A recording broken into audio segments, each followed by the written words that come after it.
Hi, I'm Glenda Cedarleaf, and I'm delighted to share an excerpt from the bedtime story called The Sea Fairies, written by Frank Baum, the author of The Wizard of Oz. Before we begin settling into this story, I want to read the author's introduction to this book. The oceans are big and broad. I believe 2/3 of the Earth's surface is covered with water. What people inhabit this water has always been a subject of curiosity to the inhabitants of the land. Strange creatures come from the sea at times, and perhaps in the ocean depths are many more strange than mortal eye has ever gazed upon. This story is fanciful. In it, the sea people talk and act much as we do, and the mermaids especially are not unlike the fairies with whom we have learned to be familiar.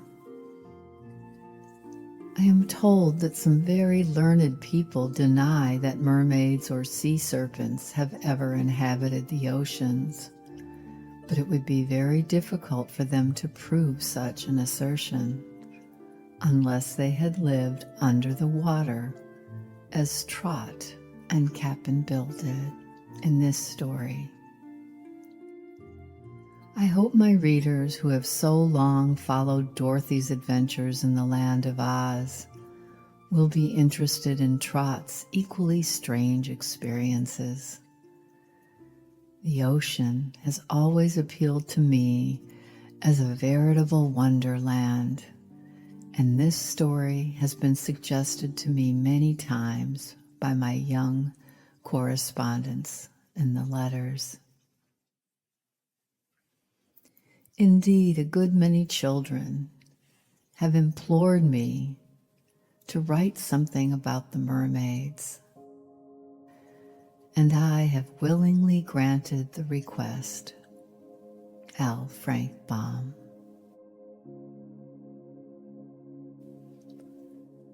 So let's begin by making sure you're settled and comfortable, becoming relaxed in the ways that you know best, feeling the support of your body by the chair or bed, noticing the softness of your sheets and blankets and pillows, knowing right now this is your time to settle in, to receive the gift of hearing a beautiful bedtime story.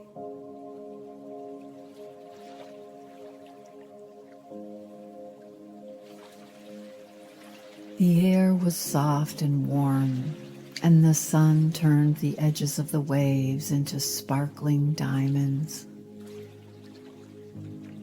The old man and the young girl stood on the bluff and watched all this with interest. Here was their world. It isn't a bit rough this morning. Let's have a boat ride, Cap'n Bill, said the little girl whose name was Trot.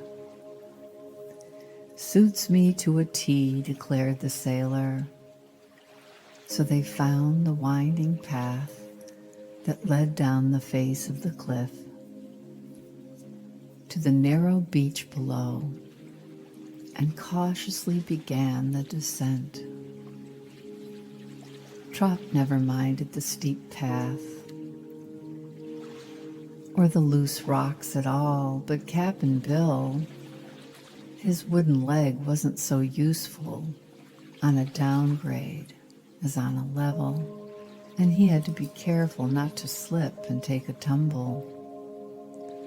But by and by, they reached the sands and got into the wooden boat. Today they decided to row So the girl climbed into the bow, and her companion stuck his wooden leg into the water's edge so he wouldn't get his foot wet, and pushed off the little boat as he climbed aboard. Then he seized the oars and began gently paddling. Eventually they rowed towards the great caves, and although they were enjoying the ride, soon they began to feel the heat of the sun. "We've never been in that cave, Cap'n," Trot remarked, looking at the small hole in the cliff, an archway through which the water flowed. "Let's go in now." "Let's go in," said the girl again. "I'd like to explore it." "All right," replied the sailor. "It'll be cooler in there than out here in the sun. We won't go very far, for when the tide turns, we mightn't get out again." He picked up the oars and rowed slowly toward the cave. The black archway that marked its entrance seemed hardly big enough to admit the boat at first. But as they drew nearer, the opening became bigger. The sea was very calm here, for the headland shielded it from the breeze. Just beyond the opening, the cave was higher, and as the boat floated into the dim interior, they found themselves on quite an extensive branch of sea. For a time, neither of them spoke, and only the soft lapping of the water against the sides of the boat was heard. A beautiful sight met the eyes of the two adventurers and held them dumb with wonder and delight. It was not dark in this vast cave. The light seemed to come from underneath the water, which all around them glowed with an exquisite sapphire color. Where the little waves crept up the sides of the rocks, they shone like brilliant jewels, and every drop of spray seemed a gem fit to deck a queen.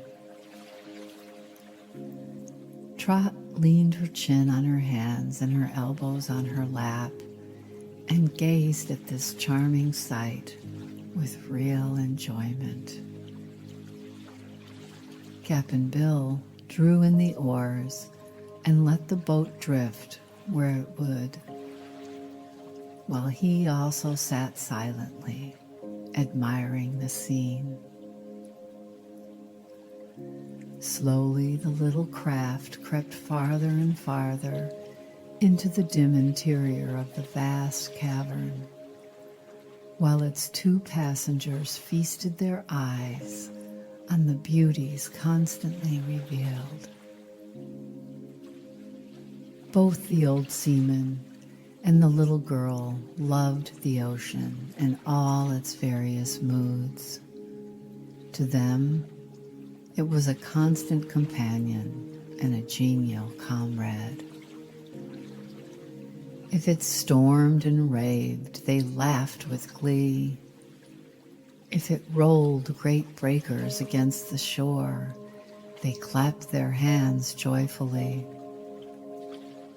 If it lay slumbering at their feet, they petted and caressed it, but always they loved it.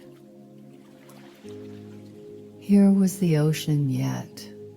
It had crept under the dome of overhanging rock to reveal itself crowned with sapphires and dressed in azure gown, revealing in this guise new and unexpected charms. "Good morning, Mar," said the sweet voice. Trot gave a start and looked around in wonder.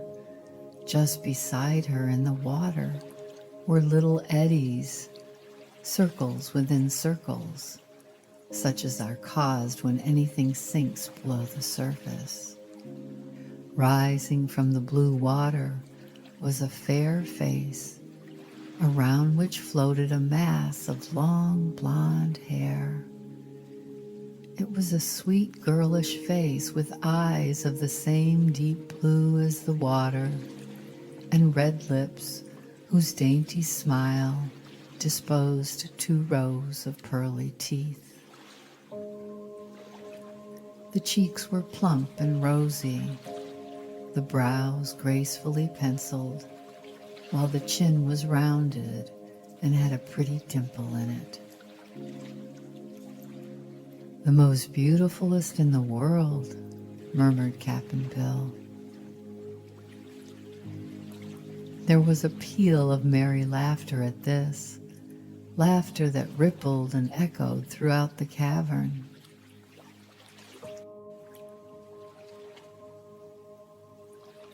And then at Trot's side appeared a new face, even fairer than the other, with a wealth of brown hair wreathing the lovely features, and the eyes smiled kindly into those of the child. "Are you a mermaid?" asked Trot curiously. She was not a bit afraid. They seemed both gentle and friendly. "Yes, dear," was the soft answer. "We are all mermaids," chimed a laughing chorus, and here and there, all about the boat, appeared pretty faces lying just upon the surface of the water. "Are you part fishes?" asked Trot, greatly pleased by this wonderful sight. "No, we're all mermaid," replied the one with the brown hair. "The fishes are partly like us, because they live in the sea and must move about. And you are partly like us, Mare dear, but have awkward, stiff legs, so you may walk on the land.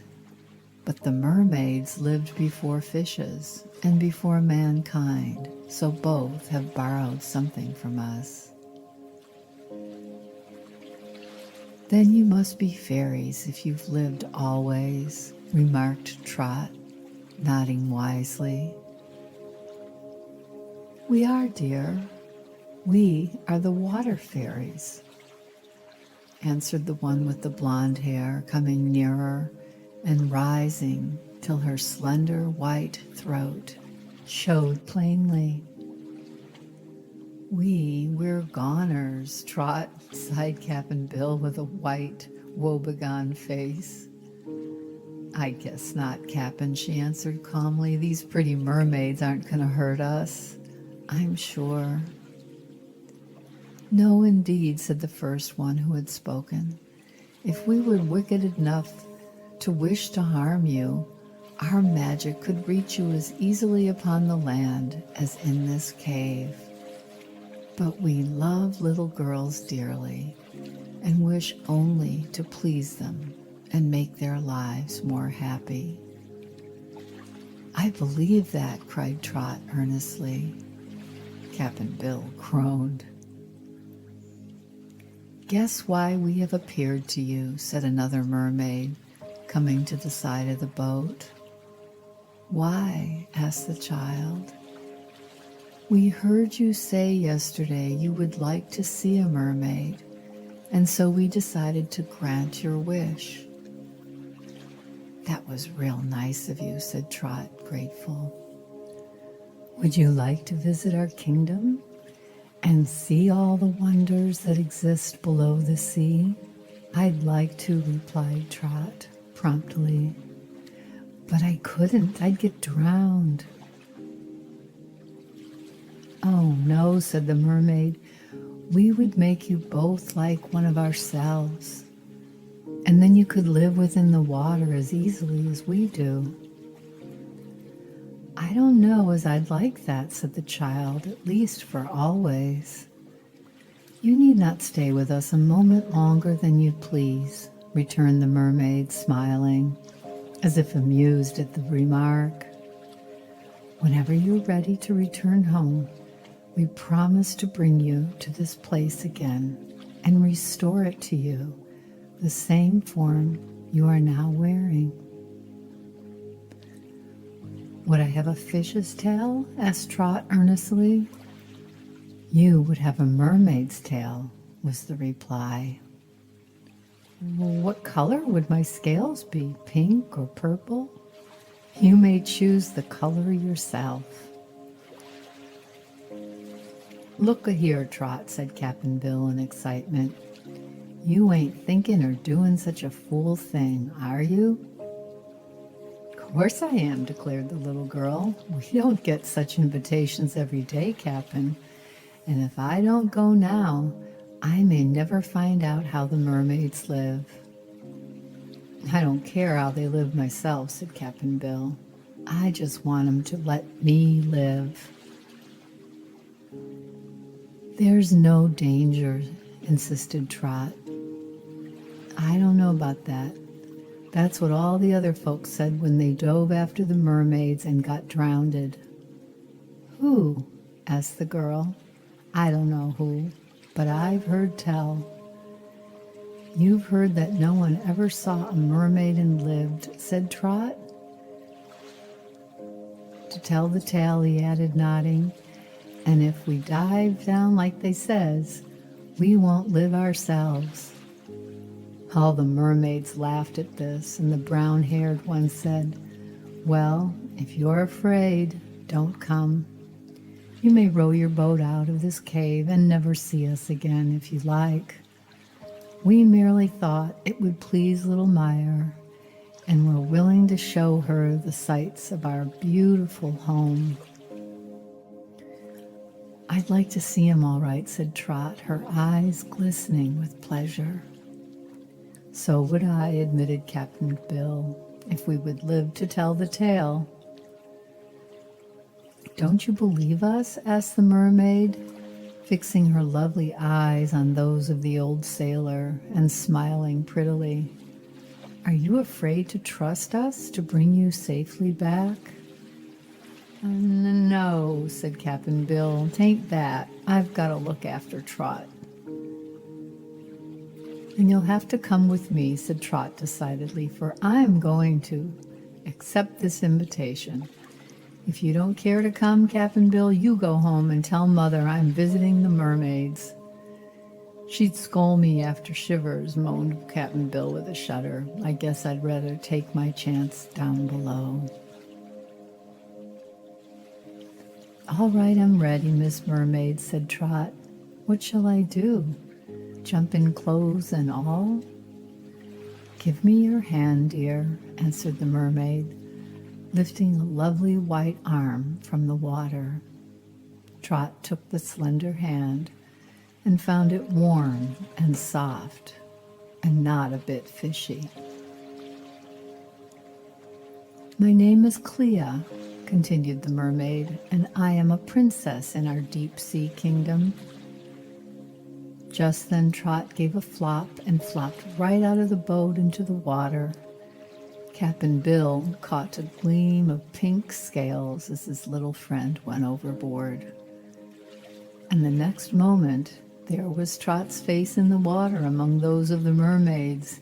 She was laughing with glee as she looked up into Cap'n Bill's face. Cap'n Bill stood up in the boat, as if undecided what to do. Never a sailor man was more bewildered than this old fella by the strangeness of the adventure he had encountered. At first, he could hardly believe it was all true, and that he wasn't dreaming. But there was Trot in the water, laughing with the mermaids and floating comfortably about, and he couldn't leave his dear little companion to make the trip to the depths of the ocean alone. "Take my hand, please, Cap'n Bill," said Prince Clea, reaching her dainty arm toward him. And suddenly the old man took courage and clasped the soft fingers in his own. He had to lean over the boat to do this. and then there came a lightness to his legs, and he had a great longing to be in the water. So he gave a flop and flopped in beside Trot, where he found himself comfortable enough, but somewhat frightened. "Law sakes," he grasped, "here's me in the water with my rheumatism. I'll be so stiff tomorrow I can't wiggle." "You're a-wiggling all right now," observed Trot. "That's a fine tail you've got, Cap'n, and it's got green scales, and it's just beautiful." "Ah, they're green, eh?" he asked, twisting around to try to see them. "Green as emeralds, Cap'n. How do they feel?" "Feel, Trot, feel? Why, this tail beats that old wooden leg all holler. I can do stunts now that I couldn't have done in 1,000 years with old Peg." "And don't be afraid of the rheumatism," advised the princess. "No mermaid ever catches cold or suffers pain in the water." "Is Cap'n Bill a mermaid now?" asked Trot. "Why, he's a merman, I suppose," laughed the pretty princess. "But when he gets home, he'll be just Cap'n Bill again. Wooden leg and all?" inquired the child. "To be sure, my dear." The sailor was now trying his newly discovered power of swimming, and became astonished at the feats he could accomplish. He could dart his way and with wonderful speed turn and dive and caper about in the water far better than he had ever been able to do on land. And a curious thing about this present experience was that the water did not cling to him and wet him as it had always done before. He still wore his flannel shirt and pea jacket and his sailor cap.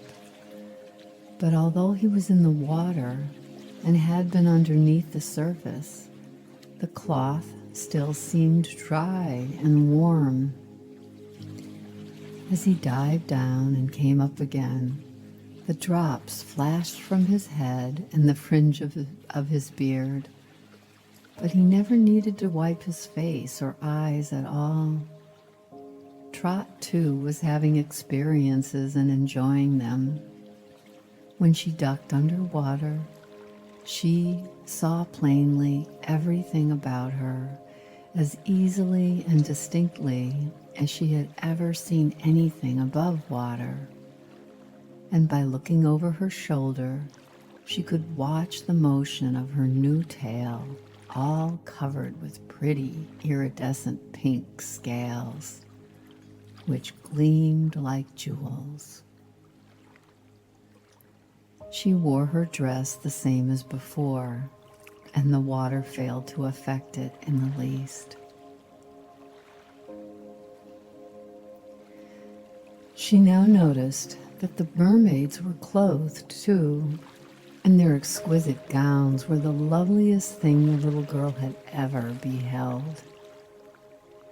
They seemed made of a material that was like sheeny silk, cut low in the neck, and with wide, flowing sleeves that seldom covered the shapely white arms of her new friends.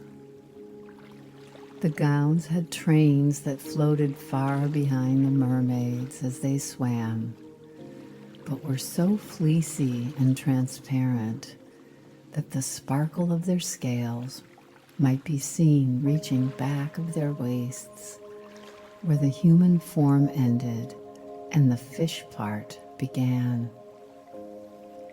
The Sea Fairies wore strings of splendid pearls twined around their throats, while more pearls were sewn upon their gown for trimmings.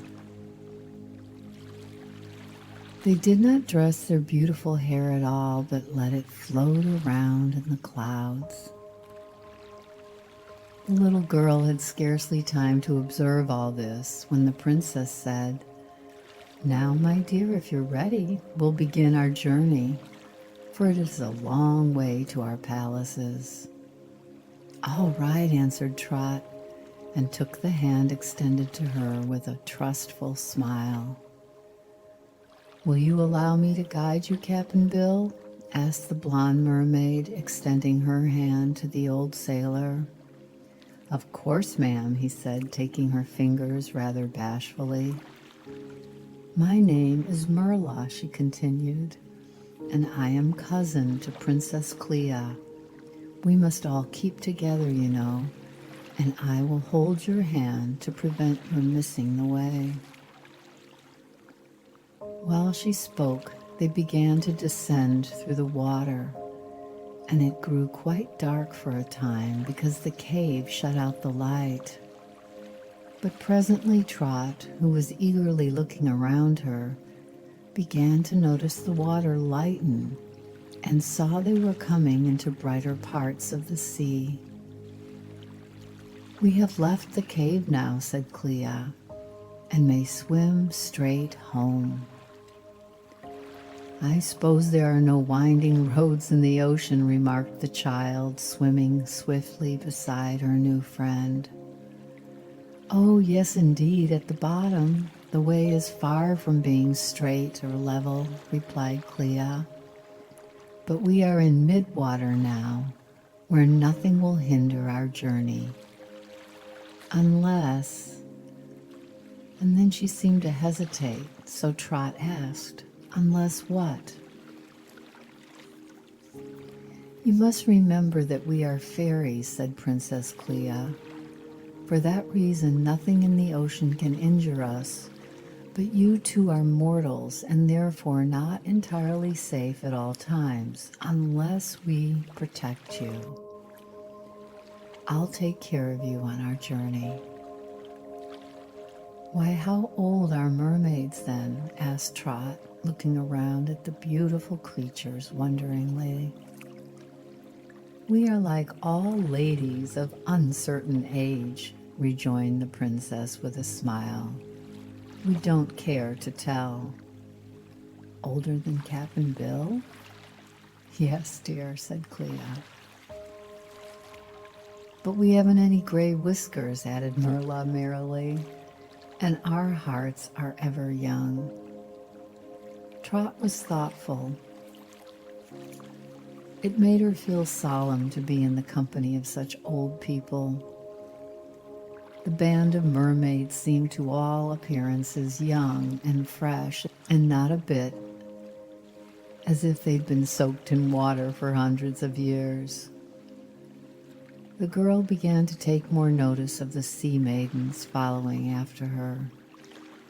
More than a dozen were in the group, and all were lovely in appearance and clothed in the same gauzy robes as Merla and the princess. And often Trot heard the tinkling chorus of their laughter. Whatever doubts might have arisen in the child's mind through the ignorant tales of her sailor friend, she now found the mermaids to be light-hearted, joyous, and gay, and from the first she had not been in the least afraid of her new companions. As they descended farther into the deep sea, Trot was surprised to find that it was not all dark or gloomy. Things were not quite so clear to her eyes as they had been in the bright sunshine above the ocean's surface, but every object was distinct nevertheless, as if she saw through a pane of green-tainted glass. The water was very clear, except for this green shading, and the little girl had never before felt so light and buoyant as she did now. It was no effort at all to dart through the water, which seemed to support her on all sides. Soon they approached a beautiful grove. The bottom of the sea was covered with white sand in which grew many varieties of sea shrubs, with branches like those of trees. Not all of them were green, however, for the branches and leaves were of a variety of gorgeous colors. Some were purple, shading down to a light lavender. And there were reds all the way from a delicate rose pink to vivid shades of scarlet. Orange, yellow, and blue shades were there too, mingling with the sea greens in a most charming manner. Although Trot found the brilliant coloring somewhat bewildering, these sea shrubs, which in size were quite as big and tall as the trees on earth, were set so close together that their branches entwined. They passed through the gardens, as the mermaids called these gorgeous groves leading to their home. The great swordfishes guarded the entrance as they slowly swam along the avenue. The way wound here and there for some distance, till finally they came to a more open space, all carpeted with sea flowers of exquisite colorings. Although Trot did not know it, these flowers resembled the rare orchids of earth in their fanciful shapes and marvelous hues. The child did not examine them very closely, for across the carpet of flowers loomed the magnificent and extensive palaces of the mermaids. These palaces were built of coral, white, pink, and yellow, and the colors were arranged in graceful designs. The front of the main palace, which now faced them, had circular ends connecting the straight wall, not unlike the architecture we are all familiar with. Yet there seemed to be no windows to the building, although a series of archways served as doors. Arriving at one of the central archways, the band of sea maidens separated, Princess Clea and Merla leading Trot and Cap'n Bill into the palace, while the other mermaids swam swiftly away to their own quarters. "Welcome," said Clea in her sweet voice. "We are sure to, dear Princess," Trot hastened to say. She escorted them through the archway and into a lofty hall. It was not a mere grotto, but had smoothly built walls of pink coral inlaid with white. Trot at first thought there was no roof, for looking upward she could see the water all above them.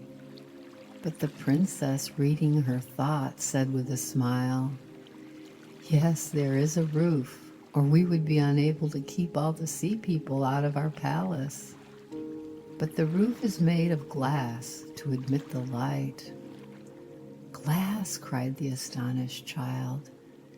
"Then it must be an awful big pane of glass." "It is," agreed Clea. "Our roofs are considered quite wonderful, and we owe them to the fairy powers of our queen.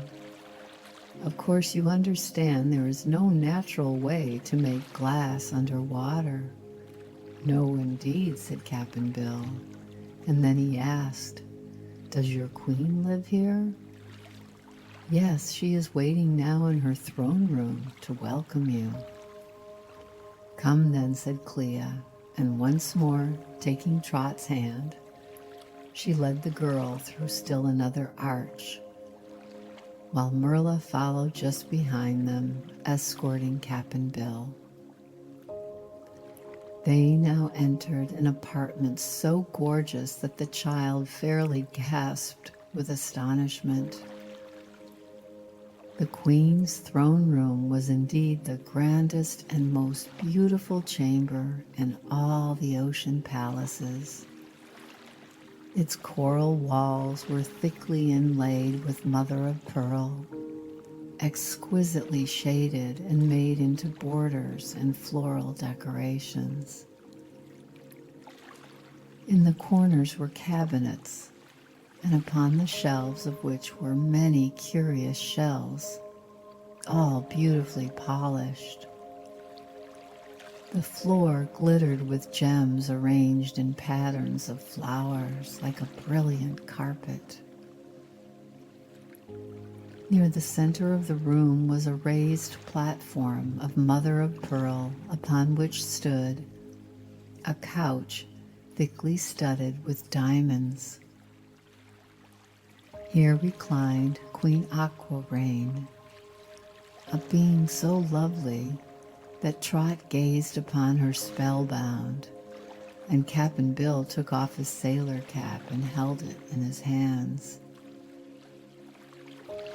All about the room were grouped other mother-of-pearl couches, not raised like that of the Queen, and upon each of these reclined a pretty mermaid.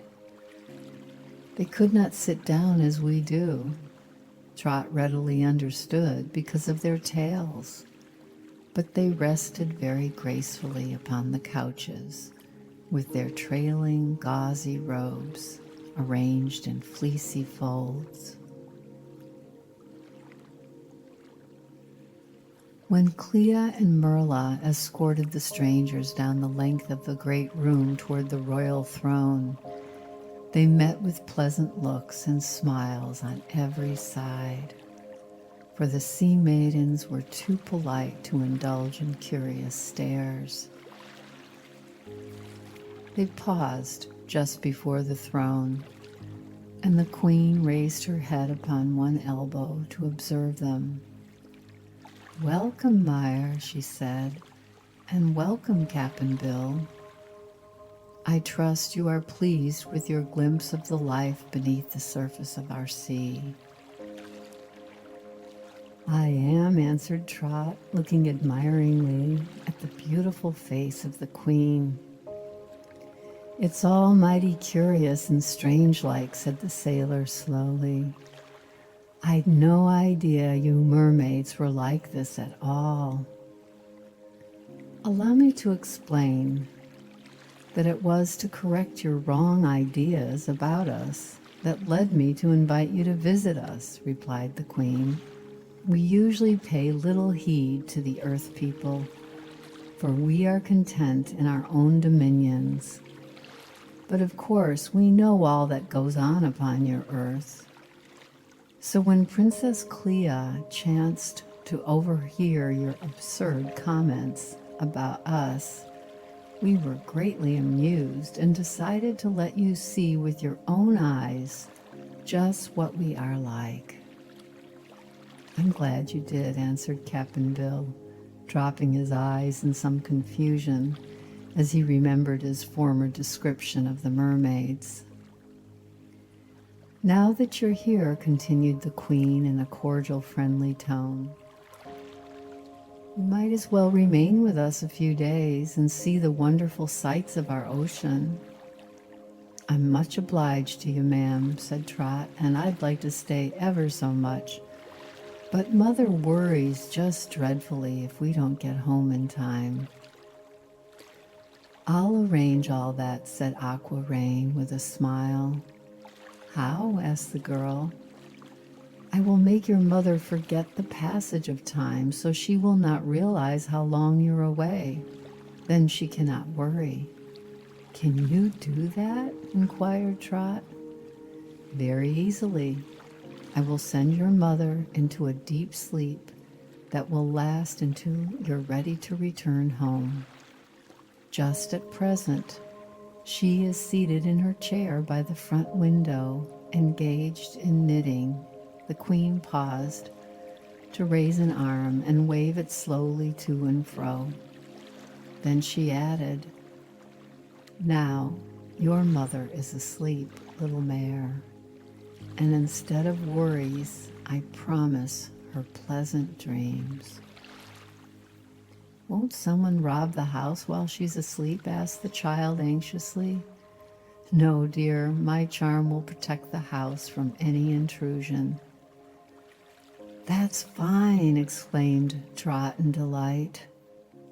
It's just wonderful, said Cap'n Bill. I wish I knew it was so. Trot's mother has an awful sharp tongue when she's worried. You may see for yourselves, declared the Queen, and waved her hand again. And at once they saw before them the room in the cottage with Mare's mother asleep by the window. Her knitting was in her lap, and the cat lay curled up beside her chair. It was also natural that Trot thought she could hear the clock over the fireplace tick. After a moment, the scene faded away. When the Queen asked with another smile, "Are you satisfied?" "Oh, yes," cried Trot. "But how could you do it?" "It's a form of mirage," was the reply. "We are able to bring any earth scene before us whenever we wish. Sometimes these scenes are reflected above the water, so that mortals also observe them." "I've seen 'em," said Cap'n Bill, nodding. "I've seen mirages, but I've never knowed what caused 'em afore now." "Whenever you see anything you don't understand and wish to ask questions, I will be very glad to answer them," said the Queen. "One thing that bothers me," said Trot, "is why we don't get wet being in the ocean with water all around us." "That is because no water really touches you," explained the Queen. "Your bodies have been made just like those of the mermaids in order that you may fully enjoy your visit to us. One of our peculiar qualities is that water is never permitted to quite touch our bodies or our gowns. Always there remains a very small space, hardly a hair's breadth, between us and the water, which is the reason we are always warm and dry." "I see," said Trot. "That's why you don't get soggy or withered." "Exactly," laughed the Queen, and the other mermaids joined in merriment. "I suppose that's how we can breathe without gills," remarked Cap'n Bill thoughtfully. "Yes, the air space is constantly replenished from the water, which contains air, and this enables us to breathe as freely as you do upon the earth." "But we have fins," said Trot, looking at the fin that stood upright on Cap'n Bill's back. "Yes, they allowed us to guide ourselves as we swim, and so are very useful," replied the Queen. "They make us more finished," said Cap'n Bill with a chuckle. Then suddenly, becoming grave, he added, "How about my rheumatics, ma'am? Ain't likely to get stiffened up with all this dampness?" "No, indeed," Aquarain answered. "There is no such thing as rheumatism in all our dominions. I promise no evil result shall follow this visit to us. So please be as happy and contented as possible." The Queen now requested her guests to recline upon couches that they might rest themselves from their long swim and talk more at their ease. So the girl and the sailor allowed themselves to float downward until they rested their bodies on two of the couches nearest the throne, which were willingly vacated for them by the mermaids who occupied them until then. The visitors soon found themselves answering a great many questions about their life on Earth, For although the queen had said she kept track of what was going on the land, there were many details of human life in which all the mermaids seemed greatly interested. During the conversation, several sea maids came swimming into the room bearing trays of sea apples and other fruit, which they first offered to the queen and then passed the refreshments around to the company assembled. Trot and Cap'n Bill each took some, and the little girl found the fruits delicious to eat, as they had richer flavor than any that grew upon land. Queen Aquarain was much pleased when the old sailor asked for more, but Merla warned them dinner would soon be served and he must take care not to spoil his appetite for that meal. Our dinner is at noon, for we have to cook in the middle of the day when the sun is shining, she said. Cook? Cried Trot. Why, you can't build a fire in the water, can you? We have no need of fires, was the reply. The glass roof of our kitchen is so curved that it concentrates the heat of the sun's rays, which are then hot enough to cook anything we wish. But how do you get along if the day is cloudy and the sun doesn't shine? Inquired the little girl. Then we use the hot springs that bubble up in another part of the palace, Merla answered. But the sun is the best to cook by. So it was no surprise to Trot when about noon dinner was announced, and all the mermaids, headed by their queen and their guests, swam into another spacious room where a great long table was laid. The dishes were of polished gold and dainty cut glass, and the cloth and napkins of fine gossamer. Around the table were ranged rows of couches for the mermaids to recline upon as they ate. Only the nobility and favorites of Queen Aquarain were invited to partake of this repast, for Clea explained that tables were set for the mermaids in different parts of the numerous palaces. I can't see where you get the ice to freeze it, Trot replied. Oh, but it's brought to us from the icebergs that float in the northern parts of the ocean, explained Merla.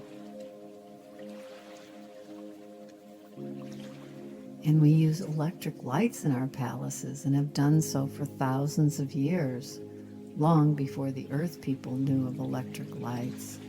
But where do you get them? Inquired Cap'n Bill, who was as astonished as the girl. From a transparent jellyfish, which naturally emits a strong and beautiful electric light, was the answer. We have many hundreds of them in our palaces, as you will presently see. Their way was now lighted by a small photophosphorescent creatures scattered about the sea gardens, and which Merla informed them were hyalea, or sea glowworms. But their light was dim when compared to that of the electric jellyfish, which they found placed in clusters upon the ceilings of all the rooms of the palaces, rendering them light as day. Trot watched these curious creatures with delight.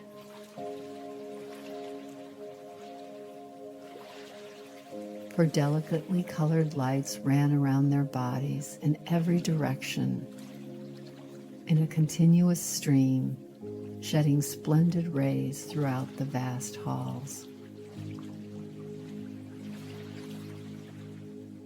A group of mermaids met the visitors in the hall of the main palace and told Merla the queen had instructed them to show the guests to their rooms. as soon as they arrived. So Trot followed two of them through the several passages, after which they swam upward and entered a circular opening.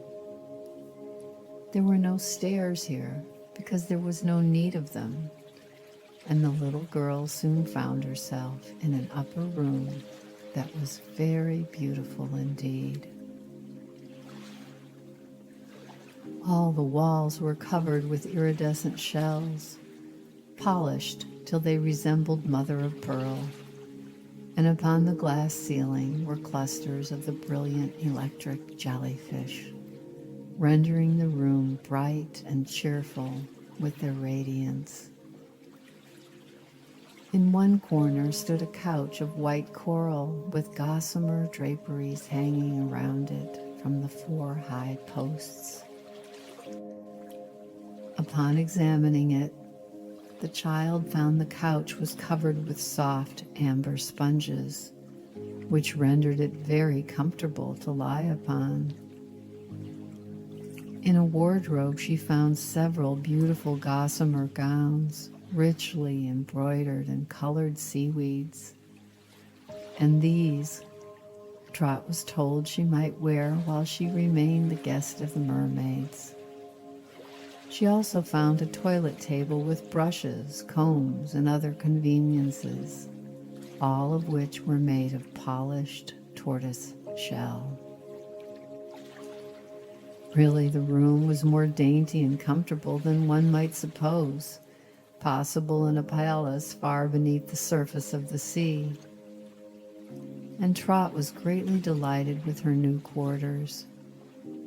The mermaid attendants assisted the child to dress in one of the prettiest robes, which she found to be quite dry and fitted her comfortably. Then the sea maids brushed and dressed her hair and tied it with ribbons of cherry red seaweed. Finally, they placed around her neck a string of pearls that would have been priceless upon the earth. And for the next couple days, the mermaids guided Cap'n Bill and Trot on many adventures. They met all kinds of sea creatures and faced some unexpected challenges that eventually turned out for the good. You can read all about these adventures in the full version of this book, but for this bedtime story, we'll move on now to the final chapter. It was their last day at sea, under the sea. Everyone gathered for a feast with the king. Many of the things offered them to eat were unknown to the visitors, and Trot was suspicious of some of them. But Cap'n Bill asked no questions and ate everything offered him. So Trot decided to follow his example. Certain it is that they found the meal very satisfying, and evidently there was no danger of their being hungry while they remained the guests of the mermaids. When the fruits came, they thought that that must be the last course of the big dinner, but following the fruits was ice cream frozen into the shape of flowers. "How funny," said the child, "to be eating ice cream at the bottom of the sea." As they sat enjoying their meal with the king, King Ankar, he looked at Cap'n Bill and Trot and said, "The ocean is a beautiful place, and we who belong here love it dearly. In many ways, it's a nicer place for a home than the earth, for we have no sunstrokes, mosquitoes, earthquakes, or candy shops to bother us. But I am convinced that the ocean is no proper dwelling place for earth people. Earth people are as constantly in danger underwater as we would be upon the land. So having won the right to command you all, I order you now to take little Trot and Cap'n Bill straight home and there restore them to their natural forms. It's a dreadful condition, I know, and they must each have 2 stumbling legs instead of a strong, beautiful fish tail. But it is the fate of earth dwellers, and they cannot escape it. In my case, Your Majesty made it 1 leg, suggested Cap'n Bill. Ah, yes, I remember, 1 leg and a wooden stick to keep it company. I issue this order, my friends, not because I'm not fond of your society, but to keep you from getting into more trouble in a country where all is strange and unnatural to you.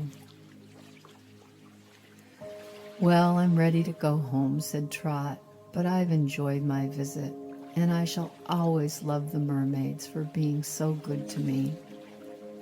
That speech pleased Aquarain and Clea, who smiled upon the child and kissed her affectionately. Would you rather go back to our mermaid home for a time and rest yourselves, or would you prefer to start for Giant's Cave at once? I guess we'd better go back home, decided Trot. To our own home, I mean. We've been away quite a while, and King Anko seemed to think it was best. Very well, replied the Queen. Let us turn into this direction then. You can say goodbye to Merla for us, continued Trot. She was very nice to us, and especially to Cap'n Bill. Trot took one last view of the beautiful silver castle from the hole high up in the dome, which was now open and unguarded, and the next moment she was in the broad ocean again, swimming beside her mermaid friends. The Queen had magic power to carry them all across the ocean in wonderfully quick time, and before Trot and Cap'n Bill were aware of the distance they had come, the mermaids paused while Princess Clea said, "Now we must go a little deeper, for here is the Giant's Cave, and the entrance to it is near the bottom of the sea." And then through the darker water they swam, passing through the rocky entrance, and began to ascend slowly into the azure blue water of the cave. "You've been awfully good to us, and I don't know just how to thank you," said Trot earnestly. "We have enjoyed your visit to us," said beautiful Queen Aquarain, smiling upon her little friend. "And you may easily repay any pleasure we have given you by speaking well of the mermaids when you hear ignorant earth people condemning us." "I'll do that, of course," exclaimed the child. "How about changing us back to our regular shapes?" inquired Cap'n Bill anxiously. Aquarain was thoughtful for a time. Then she drew from her finger a ring, a plain gold band, set with a pearl of great value, and gave it to the little girl. "If at any period of your life the mermaids can be of service to you, my dear," she said, "you have but to come to the edge of the ocean and call, 'Aquarain.' If you are wearing this ring at the time, I shall instantly hear you and come to your assistance." "Thank you," cried the child, slipping the ring over her own chubby finger. "And it fit perfectly. I shall never forget that I have good and loyal friends in the ocean. You may be sure." Away and away they swam, swiftly and in a straight line, keeping in the middle of the water where they were not liable to meet many sea people. Eventually, they pushed their heads above the blue water and looked around the cave. It was silent and deserted. Floating gently near the spot where they had left it was their own little boat. Cap'n Bill swam to it, took hold of the side, and then turned an inquiring face toward the mermaids. "Climb in," said the queen. So he pulled himself up and awkwardly tumbled forward into the boat.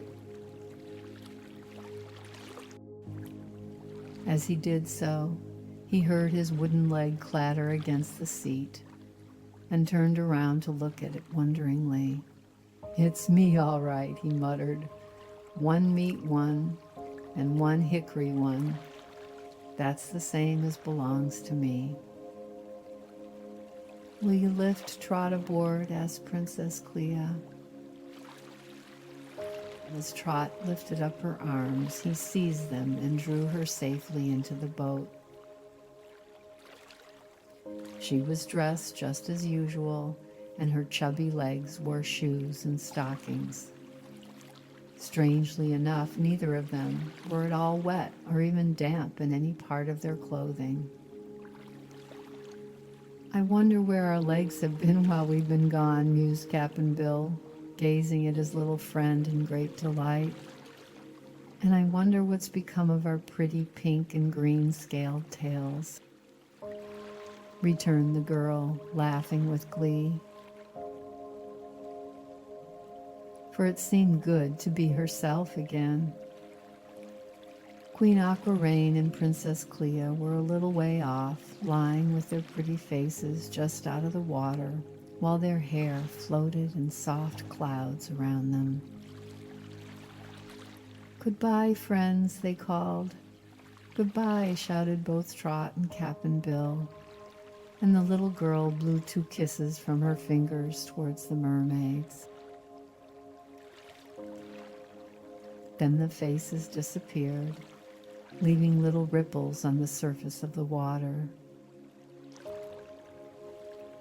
Cap'n Bill picked up the oars and slowly headed the boat toward the mouth of the cave. "I wonder, Trot, if your mama has missed us," he remarked uneasily. "Of course not," replied the girl. "She's been sound asleep, you know."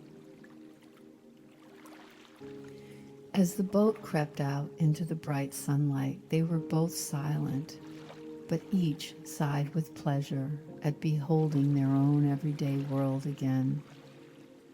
Finally, Trot said softly, "The land's the best, Cap'n."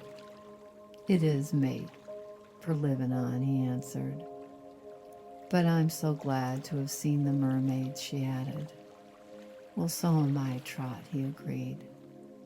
"But I wouldn't have believed any mortal could ever have seen 'em." And Trot laughed merrily. "And lived to tell the tale," she cried, her eyes dancing with mischief. "Oh, Cap'n Bill, how little we mortals know." "True enough, mate," he replied, "but we're a-learning something every day."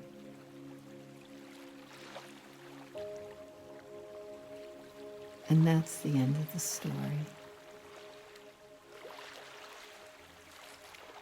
And I wish you sweet dreams and good night.